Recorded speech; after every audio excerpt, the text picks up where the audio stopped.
Em nome do Pai, do Filho e do Espírito Santo. Amém. Louvado seja o nosso Senhor Jesus Cristo. Segundo domingo da Quaresma. Hoje, queridos irmãos e irmãs, nós encontramos o Evangelho em Marcos, capítulo 9, dos versículos 2 ao 10. Temos a belíssima imagem, o belíssimo acontecimento da transfiguração de nosso Senhor. E é exatamente contemplando o mistério da transfiguração, sobretudo aquela voz que vem do alto e diz: "Este é meu filho amado, escutai-o", que devemos entender que é necessário neste tempo de Quaresma, neste tempo forte de conversão, de abandono do pecado e dos vícios, escutarmos a voz de Jesus. A primeira leitura se encontra no livro do Gênesis e nos coloca todo o movimento do sacrifício de Isaac.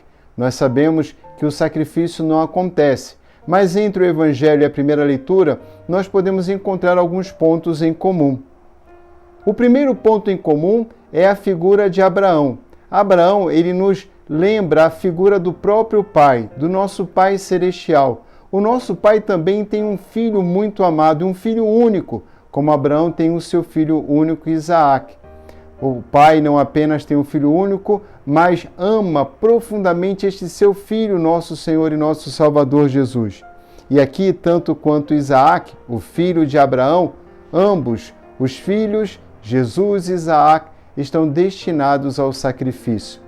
Mas na figura também de Abraão, nós encontramos a imagem de Jesus. Jesus, como Abraão, obedece ao Pai, indo além de todas as possibilidades humanas que diz respeito à obediência. No final deste trecho de Gênesis, na primeira leitura, nós encontramos a seguinte afirmação, no versículo 18, em Gênesis, capítulo 22. Por tua descendência serão abençoadas todas as gerações da terra, porque me obedecestes. Aqui lembramos imediatamente da presença de Jesus e da grande luta de Jesus no Horto das Oliveiras. O Senhor obedece à vontade do Pai. Portanto, Abraão nos recorda este pai que tem um filho muito amado, um filho destinado ao sacrifício, e Abraão também nos lembra Jesus, sobretudo nessa expressão do seguimento e da obediência.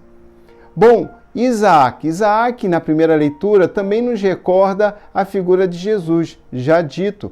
Isaac é aquele que é destinado ao sacrifício, como Jesus também é destinado ao sacrifício. Ele é o filho e, assim como Jesus, Isaac também sobe o monte, sobe a montanha. Isaac é amarrado, também Jesus é amarrado. Jesus é preso, Jesus é maltratado, Jesus é chibateado. Jesus tem a sua carne lacerada pelos instrumentos de tortura e de castigo romanos. Também, como Isaac, Jesus carrega o lenho. E no caso de Jesus, não são gravetos, é a sua cruz. Nesta configuração da imagem de Jesus e de Isaac, nós também encontramos uma segunda imagem presente em Isaac. Somos nós, todos nós. Nós nos assemelhamos a Isaac na medida em que somos amados pelo Pai. Não apenas somos amados pelo Pai, mas assim como Isaac confia no seu pai Abraão, nós, como Isaac, devemos confiar em nosso Pai Celestial que nos ama. Devemos também compreender que, assim como Isaac foi salvo do sacrifício pelo animal que aparece, o carneiro que aparece na montanha, impedido Abraão de continuar o sacrifício, também nós que estamos destinados à morte devido aos nossos pecados, nós fomos salvos, porque alguém ocupou o nosso lugar, Jesus. Abraão, portanto, nos lembra a figura do Pai, nos lembra a obediência de Jesus, uma obediência imensa de Jesus, não comparável, mas nos lembra essa obediência de Jesus, num sim muito, muito mais profundo que de Abraão. Mas não menos também é difícil para Abraão ter que oferecer e entregar a Deus aquilo que lhe pertencia, o próprio filho da promessa. Podemos concluir agora, então, a nossa reflexão sobre este evangelho, voltando-nos para algo que é bem diferente entre o Pai do céu e Abraão. enquanto nós temos a mão de Abraão suspensa no ar, a mão de Abraão que é impedida de descer sobre Isaque para levá-lo à morte e sendo assim ofertado num total holocausto ao Deus do céu, o Pai do céu não impediu a mão dos algozes de Jesus para que matassem Jesus, injustamente o condenassem, infligisse nele dores horríveis e o matassem na cruz.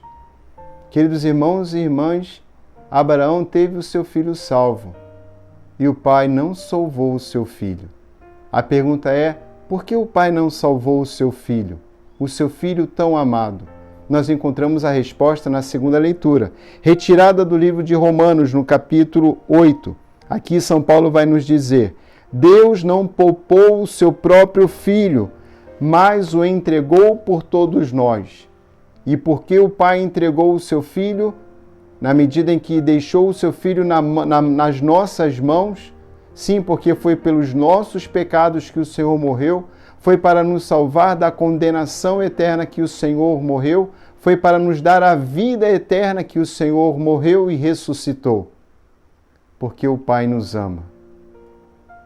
E exatamente por isso, ele não pôde segurar as mãos daqueles que mataram o seu filho, para que todos nós encontrássemos em Jesus a salvação. Por esta e outras tantas reflexões ao longo desta quaresma, não podemos duvidar do amor do Pai. E hoje, neste domingo e ao longo desta semana, somos chamados a refletir sobre nossas vidas, sobre as nossas condutas, sobre o modo que estamos fazendo nossas escolhas. Estamos vivendo de acordo com aquele que nos deu o seu Filho único para que nele tivéssemos a salvação, a liberdade de fazer o bem, enfrentar o sofrimento e as injustiças no seguimento do seu Filho e por amor ao seu Filho? Portanto, hoje, nós, a partir do amor do Pai, podemos compreender tão grande amor que não poupou o seu Filho por nós, que é possível também confiarmos neste grande amor do Pai. E assim como no Evangelho, nós encontramos Jesus dizendo que ele ressuscitaria dos mortos, confiar que todos nós passaremos por todos os sofrimentos aqui na terra e com Jesus, tendo como nosso único Senhor ao Pai do céu que tanto nos ama e o Espírito agindo em nossos corações, com Jesus também ressuscitaremos. O Senhor esteja convosco.